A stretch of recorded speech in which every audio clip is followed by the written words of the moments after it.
A powerful force of nature is raging. The soft rustle of leaves fills the air with a mysterious melodic whisper. Every raindrop falling from the sky creates a magical symphony of sounds and images. The bad weather caught me off guard. Just as I arrived at the treehouse, lightning struck about 100 meters away, right nearby. A deafening clap of thunder followed, and rain began pouring from the sky. Without hesitation, I immediately started building a temporary shelter. Everything came into play: cut branches lying nearby, a large stump, and even construction materials prepared earlier to be used as steps. Of course, the shelter had to be built thoughtfully and without rushing. In this situation, to avoid getting completely soaked, a quickly assembled structure like this was the best possible solution. It was also capable of protecting me from hail, which is quite rare in our area, especially during hot summers. It was time to dry off. Everything around me was soaked, just like my clothes. Even resinous branches were reluctant to catch fire.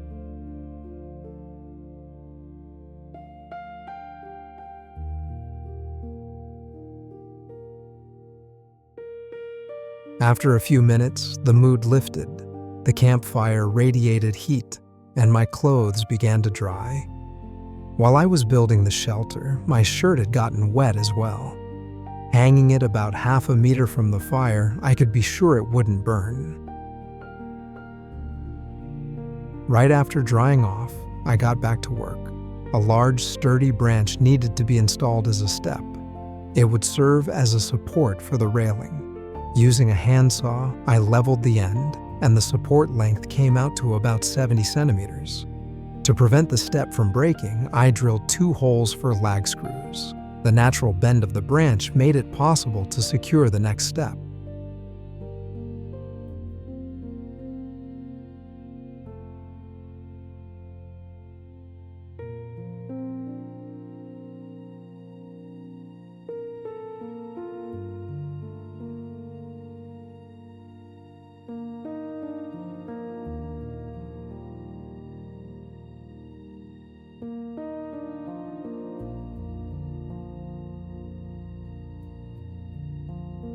If you apply too much force when tightening, even a heavy-duty lag screw can snap.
I also made the railings themselves from dry, long branches. For a snug fit against the supports, grooves needed to be cut.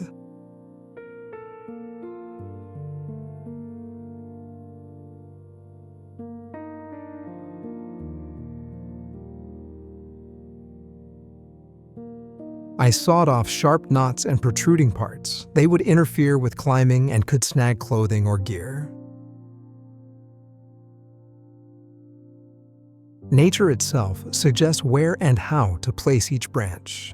The key is to find the right position where the contact between elements is as tight as possible.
Daylight was coming to an end, and working in the dark is difficult and sometimes dangerous.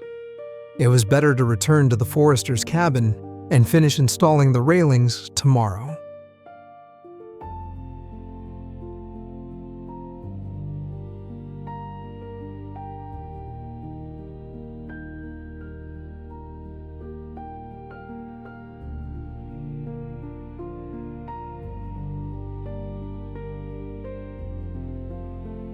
And now the stair railing is finally in place. These railings added extra rigidity to the entire structure and made climbing up and down the steps much safer. All that was missing was a small ladder to reach the platform. A massive, heavy branch was lifted up with a rope. It would serve several purposes at once: an additional brace under the beam and part of a small ladder. The lower end of the branch was secured to one of the steps, and the upper end was laid onto a beam. With this type of fixation, precise fitting is essential. The log can only be installed correctly if its contact area with the beam is maximized. I also tied the ladder beam to the railing with a thick branch for extra stability. The branch that once helped climb onto the platform was no longer needed and had to be removed, along with all protruding branches.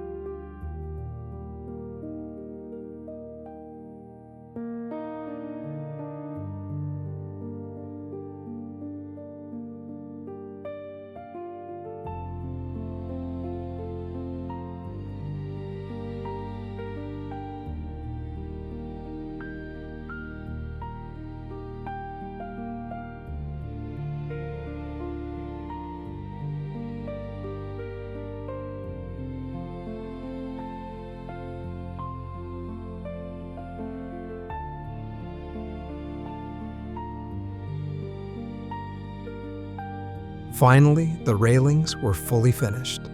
The staircase now had a complete, polished look. You could climb calmly while admiring the elegant curves of the branches, which gave the whole structure a special, natural beauty. Everything turned out even better than I had imagined. To take a break from work, I went for a walk along the local animal trails, winding close to the treehouse. One of them led me to a small clearing that surprised me not only with its cozy feel, but also with what I found there: a young, sturdy oak tree and a horseradish bush.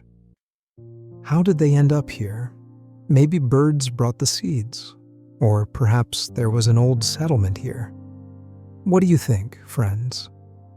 I decided to take one horseradish root. It would be useful for making sauces and dishes.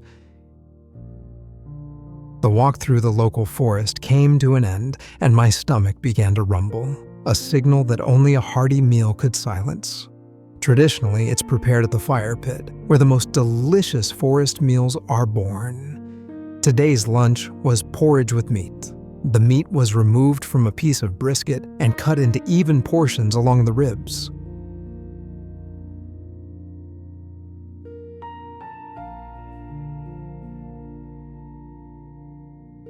Spices were placed into a mortar and ground thoroughly.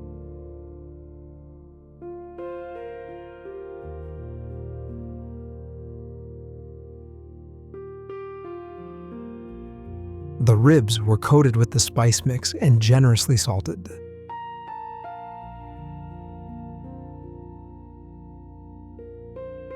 The meat had to be massaged so the spices would penetrate faster and release their flavor. While the ribs absorbed the aroma, a cauldron was placed over the fire and oil was added. Once it heated up, the meat was lowered in and fried until golden brown.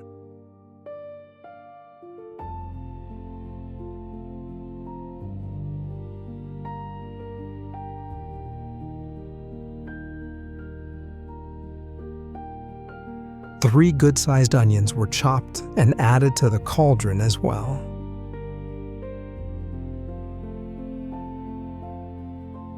Frequent stirring is the key to evenly frying all ingredients. Once the onions released their juice, porridge soaked a few hours earlier was added, followed by about 2 cups of water.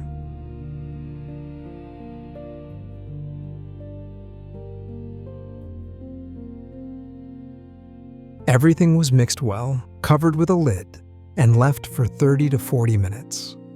The tempting aromas spread throughout the area, making it impossible to wait. Perfectly cooked ribs and porridge soaked in onion juice and meat fat. This is something unforgettable.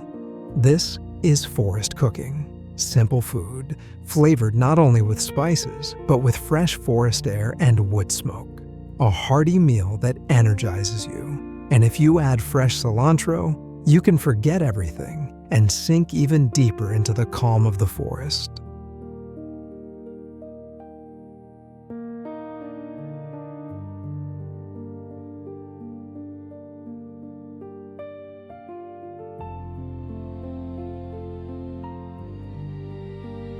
Dry pine trunks about 7 meters long were chosen as supports. To mark where the holes should be dug, I used a dry pole and leveled it next to the treehouse. There was plenty of dry fallen wood around, so finding suitable logs wasn't difficult.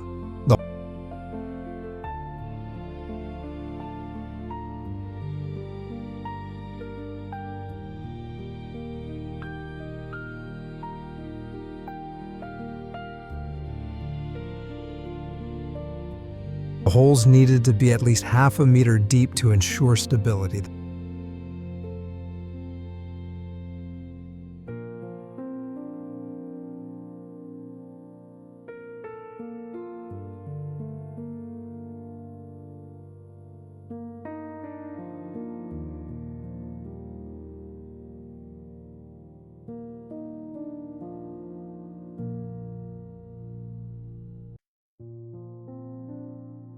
The supports were dragged into place, bark removed, and treated with an antiseptic to protect against rot and parasites.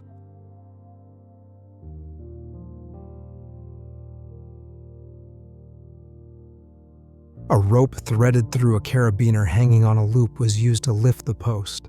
This system works like a pulley.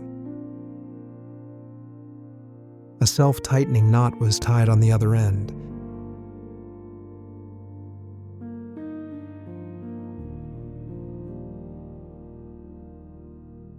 To prevent the log from falling, I used a rope ascender attached to a tree.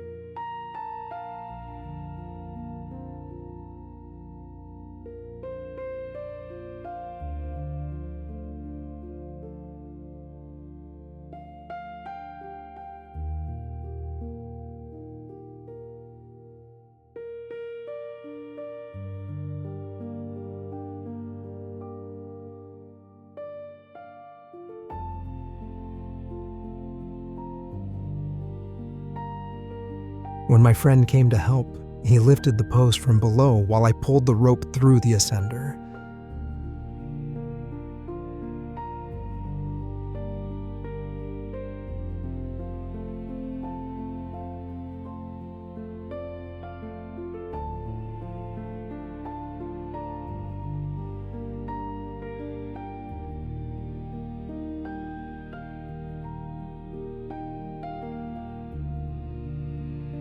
Victory.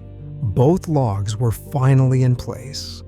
They would serve not only as supports, but also as counterweights to prevent the structure from tilting. The gaps around the logs were filled with soil and compacted.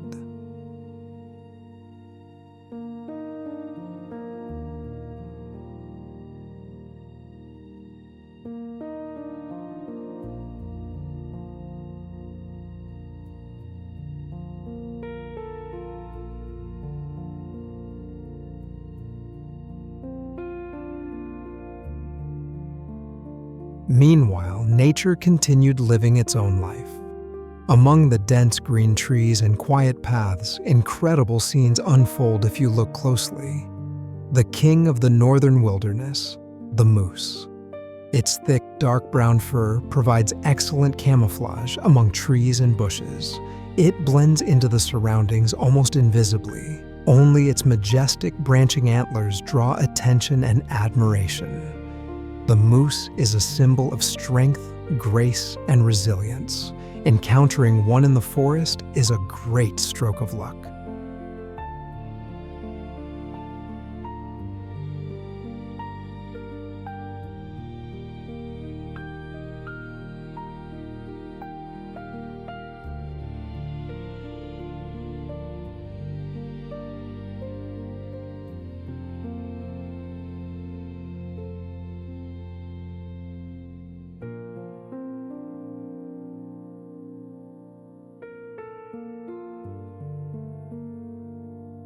Work then continued on closing the floor, starting with the terrace.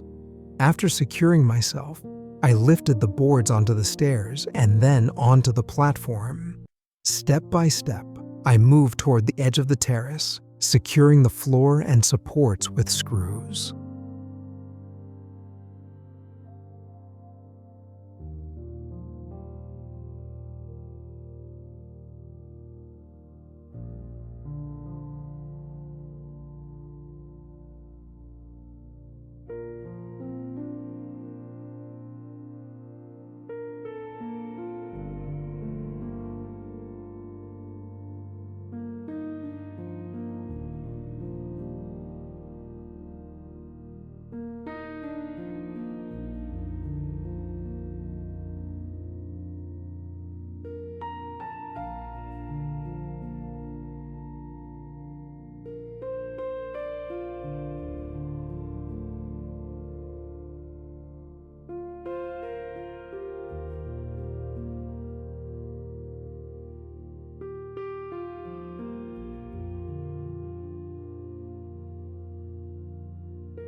Once the terrace was finished, I moved on to the final stage of building the staircase.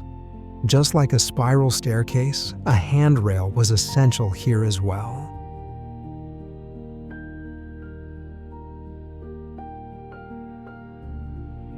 Additional supports were added after some fitting.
The last branch was installed as a brace under the beam. The next morning, I began making the vertical supports for the frame. Metal brackets were attached to the timber, leveled and secured.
Another support section was assembled on the platform first, then lifted and aligned.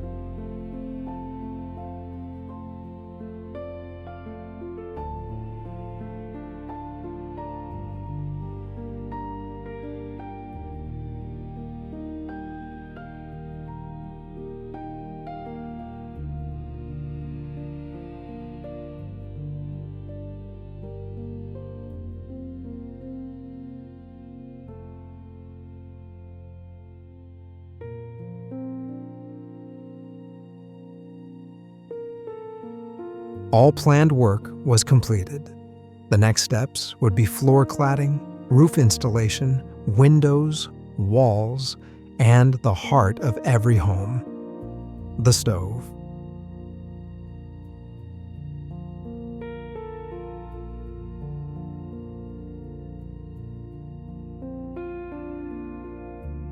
To add warmth and color to the treehouse, I made handmade lanterns. A rope was split into 2 braids, one used to hang the jar, the other to secure the twist. The middle of the rope was placed over the jar's neck and tied tightly on both sides.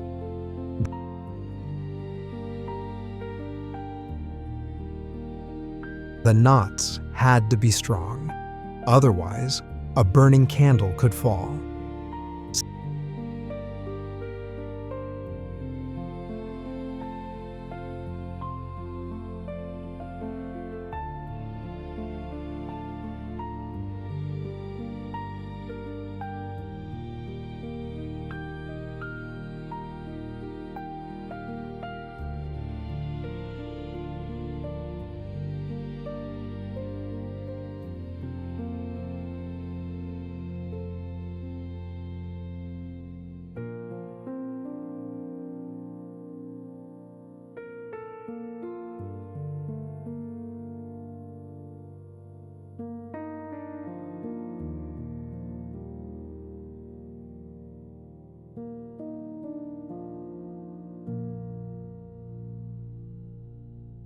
Since the jars have a curved base, a bit of melted wax was used to secure the candle inside.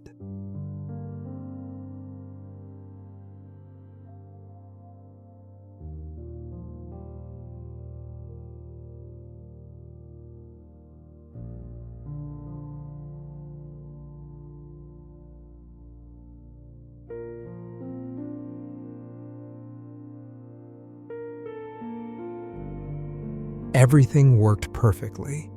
At night, these lanterns create beautiful, mesmerizing reflections on the tree trunk.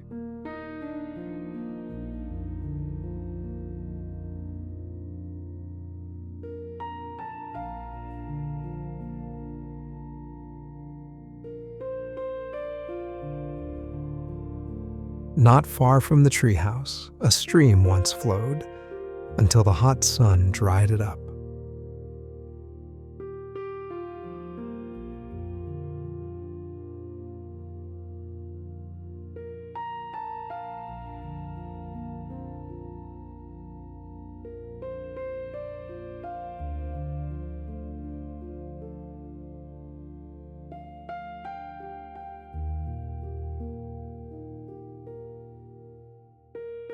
According to local rangers, it had never dried up before. Hoping it would return, I placed a large block of rock salt along the stream bed.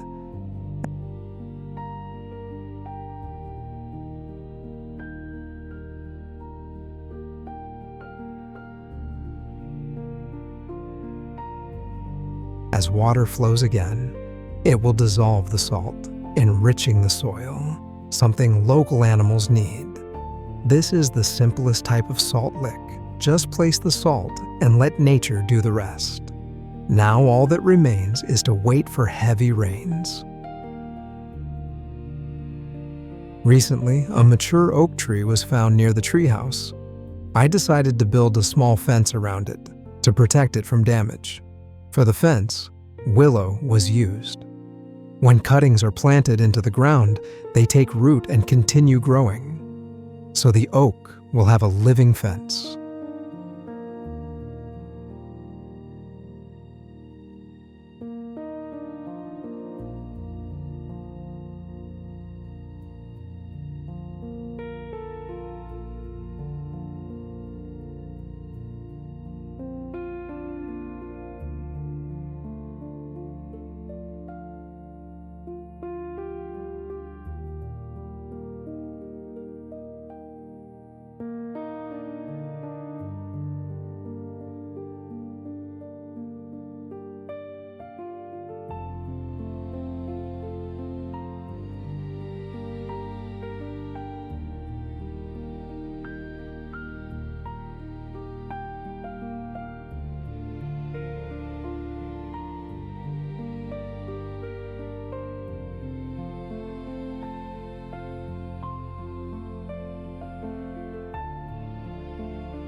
As the moon rose above the horizon, the forest transformed. Shadows drift like long fingers between the trees, creating a mystical atmosphere. Stars shine like diamonds against the dark sky. Let these simple lanterns emphasize that warm, fairy tale mood. A candle flame in the forest is a symbol of hope and renewal.